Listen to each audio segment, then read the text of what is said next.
Good morning, coming to you live from 907 Rosedale. So it's right on this corner lot. This is kind of one of the more main thoroughfares, but cars are obviously going really slow, case in point there.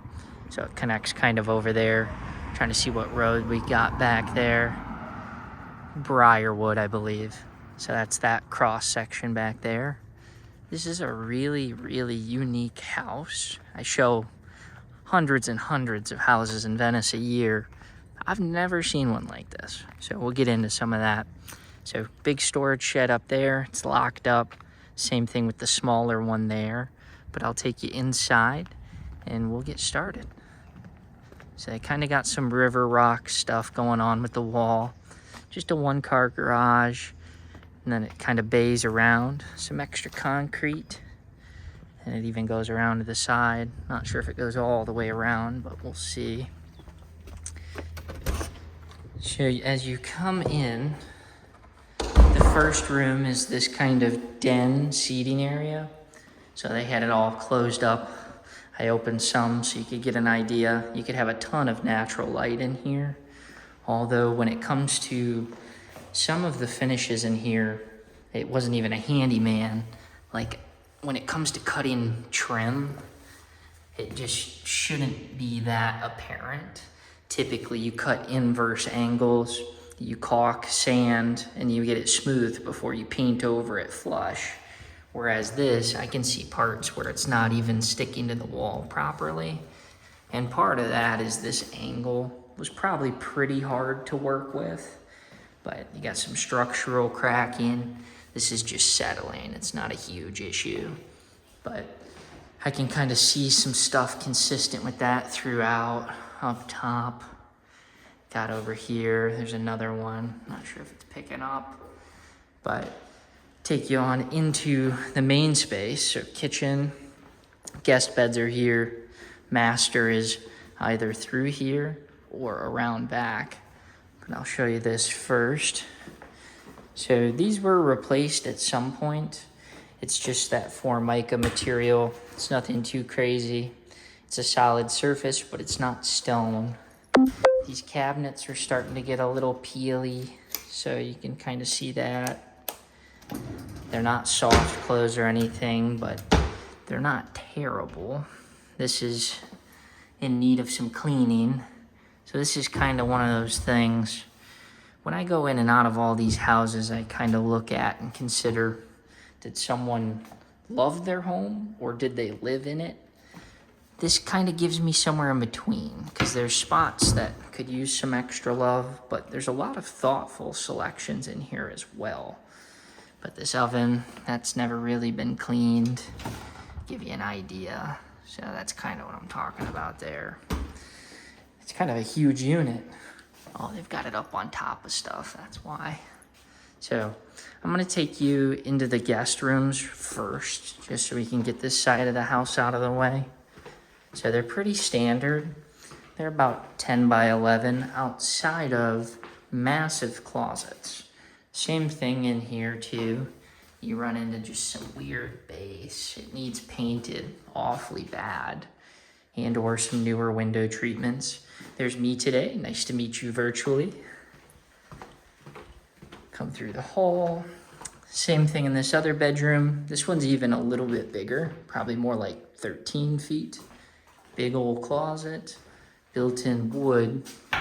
It's more of what I'm getting at here is things kind of a little bit of a TLC need. So if you're ready to get groovy, this is the bathroom. So for the guest, it's got all this pink.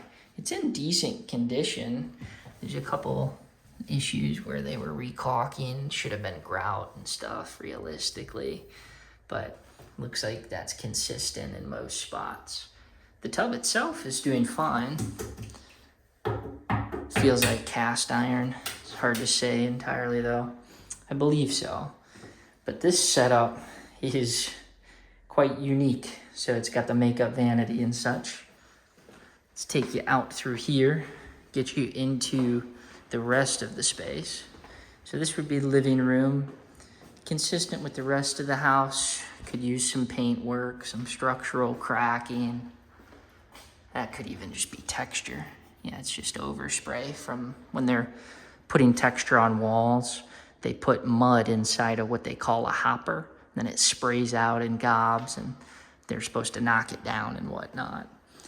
But the flooring, it's in decent condition. I believe it's just LVP, and it's popping up in a couple spots. No, it's tile. So that's real tile. It's just not necessarily set entirely level. So that's tile. Let's see about this stuff here. Yeah, that's LVP. So laminate in these 2 rooms, but tile, tile, tile. And it passes through this way, and it also comes around to the master. So the master room is huge. It's got a vaulted ceiling. Looks like the tape line between the drywall it's been exposed to some moisture, or it wouldn't be doing that. That, or when someone did do drywall work, they just didn't use enough mud. But same thing as the other rooms, kind of needs a paint job, and realistically just a pretty good cleaning. So we'll come into here. This is the closet for the master. It is just as big as you would imagine. And this is that LVP on the floor. So this comes back to the kitchen, you see here. So you can come in through this way, or where we went was around through the living room. Bathroom in here, pretty similar condition, just an older vanity tower. Let's see what we got in here, some additional storage. I was curious if they had the drop down where people used to put razor blades, but it's new enough it doesn't have that. Shower. What material is that? It's kind of like a plastic. So it's kind of more of a, it reminds me of a hotel a little bit. A lot of solid pieces. Could use some caulk. It's starting to get a little moldy if it needs pulled out and redone. But let's take you on. Oh, it's got a lizard lamp. Let's see if we can get that to turn on. See that one? Yeah, there we go. So check those out. That's kind of a unique thing. I don't see a ton of that. Incandescent bulbs. That's cool. Believe this is pantry and laundry. No, AC closet. See what year we've got on this thing. I don't know if it's gonna tell me, but I can see they've kept up on services. So that's a good sign. When someone takes care of their AC, I'd love to see that. Hey, I don't think it's as new as 2023 because there are service dates that go back to 21, but we'll have to check that on the permitting if you want me to dig up more. But washer and dryer are right here. These doors are in all sorts of dire straits.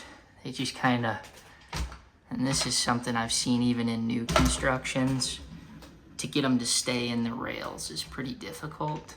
So you could end up doing pass-by with the doors that go back and forth. Those would stay on better. But there's a good bit of TLC that could go into this place. The garage itself, definitely big enough for 1 car, definitely not 2. So give you an idea here. Yeah, it just needs really maybe swept out. It's a little bit dirty, and they've got some stuff in here. This water heater looks ancient though. Let me see if I can get a year on that. If I had to guess, it's probably a 2008. Typically, the year is the first 2 digits or the last 2. So I'd say 07, 08. It doesn't say directly on there unless I'm missing it. But let's take you out to this interesting slice of pool. So I came out through here. So you got your guest wing, front area, kitchen, goes both ways to the master. And then there is a Florida room. So they just have it screened in. They've got an AC unit out here. I'll tell you, something like this does absolutely zero good for you. When it gets hot, that's not going to cool this space. It's just going to run your electric bill, especially if this is not enclosed where it's just all screen. Although it was fit, they make this kind of plastic stuff. That's what they had in here before. But I'm assuming, based on touching this, they had these rescreened at some point, and they probably just did away with the plastic. I don't know if it's inside one of these sheds, but let's try if this one's locked up. No, this one's not. So here's one of the big old sheds. There was another one up front. Yeah, I believe so. So yeah, right there. But give you an idea, just some extra storage for tools and what have you. Let me get this closed up. This AC unit's getting a little older, and I honestly thought I saw another condenser coil over here, so we'll check. This is in decent condition. This is the pool pump. It's a little bit loud, but I don't really see any rusting or issues like that. I did notice this though. See the air bubbles? So when it's running, that means there's an air leak somewhere within the piping for the pump. Air shouldn't be getting in there. It could be as simple as a gasket or some type of seal, but it's a smaller pool. It's got built-in bench seating over here. And then there's steps here and a little bit more bench seating next to a couple jets. And then this is actually something, I think they built this structure to block the noise, but I'll take you in here as long as I can open it with one hand. So another AC unit. It could be a dual zone house. And then this is the well system, which is definitely a little bit older. You can kind of see the rust coming in and stuff like that. This could need replaced in the next couple of years, cost another couple grand. Although it does have newer water treatment systems, I can tell by looking at it. I'll step out of here because it's pretty loud. But when you see these dual towers like that, those are what they would call sulfur blocks, as opposed to what they used to put in would be a giant aeration tank. Not sure if any of the neighbors have one, but it used to be this giant drum that would pass air and it would pull the sulfur smell out, or the gas, whereas now it passes through a membrane in that tank that pulls that scent out. But they got this one locked up. Maybe we can peek through a window and I'll wrap this up here, or it will take forever to upload to YouTube. Yeah, it actually looks like someone else pulled up here. So I'll shoot you a text with the flood zone maps and whatnot and the school zone, and we'll talk soon. Bye.